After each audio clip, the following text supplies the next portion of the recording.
जिस समस्या का सामना कर रहे हैं वह है मिट्टी का विलुप्त होना। अधिकांश देशों में 50% से अधिक ऊपरी मिट्टी पहले ही गायब हो चुकी है, लेकिन इसे बदला जा सकता है। यही कारण है कि सेव सॉइल मूवमेंट हम देख रहे हैं कि 192 देशों में एक नीति कैसे बनाई जाए कि यदि आपके पास कृषि भूमि है तो उसमें न्यूनतम 3 से 6% जैविक सामग्री होनी चाहिए। तो इसके एक हिस्से के रूप में 2022 में मैंने लंदन से लिखा, आपको मोटरसाइकिल पर कवर करने के लिए 100 दिनों में 30,000 किलोमीटर। मैं 65 साल का था।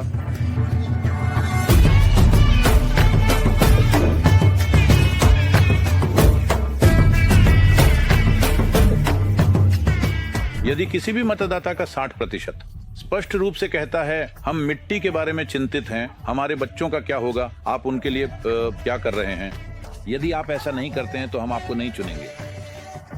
ये चुनावी मुद्दा बन जाएगा। एक बार जब ये चुनावी मुद्दा बन जाता है तो ये कार्रवाई है।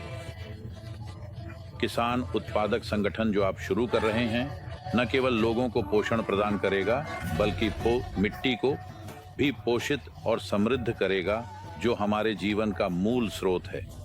आप सभी को बधाई और आशीर्वाद। और अब बाकू में COP29 का मुख्य विषय एक हरे भरे विश्व के लिए एकजुटता में है। उष्णकटिबंधीय भूमि को जितना संभव हो सके छाया में जाना चाहिए। हम इस ग्रह पर जो भी अतिरिक्त हरी पत्ती लगाते हैं वह जलवायु शमन की दिशा में एक सकारात्मक कदम है। कावेरी कॉलिंग के तहत सुरक्षित मिट्टी आंदोलन एक विशाल उदाहरण स्थापित कर रहा है। यह पारिस्थितिकी बनाम अर्थव्यवस्था नहीं है, पारिस्थितिकी ही अर्थव्यवस्था है। यदि आप पारिस्थितिकी को सही तरीके से संभालते हैं तो अर्थव्यवस्था भी संभल जाती है।